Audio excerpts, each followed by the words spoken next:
أعوذ بالله من الشيطان الرجيم. بسم الله الرحمن الرحيم. وأنتم الأعلون إن كنتم مؤمنين. ومعزز زمانے میں مسلمان ہو کر اور مخار ہوئے تاریخ قرآن ہو کر.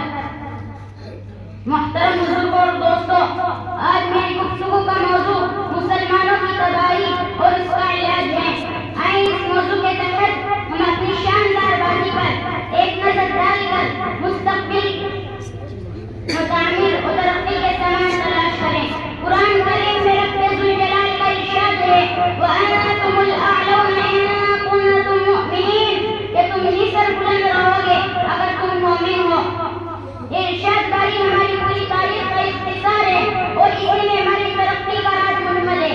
تاریخ کے سینکڑوں واقعات یہ بتانے کے لیے کافی ہے کہ جب بھی ہمارا رشتہ اللہ اور اس کے دین سے مضبوط رہا، سر بلندی و کامیابی نے ہمارے قدم چومے. اور جب بھی کبھی اس رشتے میں کسی قسم کی کمزوری ہے تو ہم عزت اور رفعت کے آسمان سے ذلت و پستی کی گار میں جا گرے.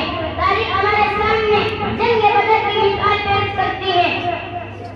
جنگ بدر میں جو کامیابی ہوئی وہ اسی رشتے کے بنیاد پر ہوئی، ورنہ کامیابی ہوتی تو کفار مکہ کو ہوتی، کیونکہ کفار مکہ تقریباً 1000 تھے اور بڑے ہی جوش و خروش کے ساتھ تھے. ان کے پاس 700 اونٹ اور 200 گھوڑے تھے. نیز سب کے پاس تلواریں اور دیگر جنگی ہتھیار موجود تھے. ادھر ابو جہل، عتبہ، شیبہ، ولید، حنظلہ، عبید، عاص، امیہ بن خلف، نصر بن حارث، عبد المطلب جیسے شجاعت کے بہتر آزمودگار موجود تھے. اور ادھر بچارے مسلمان بے سر و سامان کل کا عدد 313، سواری کے لیے کل 2 گھوڑے اور 70 اونٹ ہیں. ایک پر 3-4 آدمی سوار ہیں اور 12 پیدل یہ سفر کر رہے ہیں. اور کسی کے پاس نیزہ اور کمان ہے تو تلوار نہیں، اور کسی کے پاس تلوار ہے تو نیزہ اور کمان نہیں. محترم بزرگوں اور دوستوں، جب مقام بدر پر پہنچتے ہیں تو دیکھتے ہیں کہ کفار مکہ بلند مقام پر قیمت اور ہو چکے ہیں جہاں پانی کی فراوانی ہے.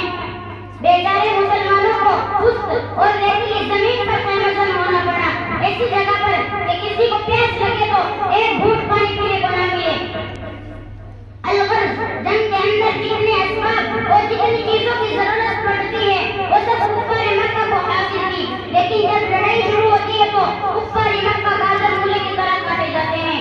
کفار مکہ کا سب سے بڑا سردار ابو جہل 2 بچوں معاذ اور معوذ کے ذریعے مارا جاتا ہے اور عبداللہ بن مسعود رضی اللہ عنہ ابو جہل کا سر قلم کرتے ہیں.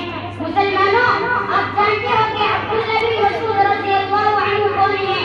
وہی ہیں جن کو مکہ کے سفر میں کسی ابو جہل نے مارتے بے ہوش کر دیا تھا. آج میدان جنگ کے اندر وہی عبداللہ بن مسعود رضی اللہ عنہ ابو جہل کا سر قلم کرتے ہیں. امیہ بن خلف ابو جہل کے بعد کفار مکہ کا سب سے بڑا سردار سمجھا جاتا تھا، لیکن اپنے ساتھیوں کو اس طرح چہتے ہوتے دیکھ کر گھبرا کر میدان جنگ چھوڑ کر مکہ کی طرف بھاگ پڑا. حضرت بلال حبشی اس کے پیچھے بھاگے اور قریب پہنچ جاتے ہیں. امیہ بن خلف گھبرا کر گھوڑے سے نیچے گر جاتا ہے، پیٹ کے بل لیٹ جاتا ہے، شور مچاتا ہے، معافی مانگتا ہے، امن چاہتا ہے، لیکن بلال حبشی اس کے پیٹ پر نیچے سے تلوار چلا دیتے ہیں اور اسے جہنم رسید کر دیتے ہیں. مسلمانوں، او متفق ہو جاؤ اور ایک جھنڈے کے نیچے چلے آؤ اور اپنے معاشرے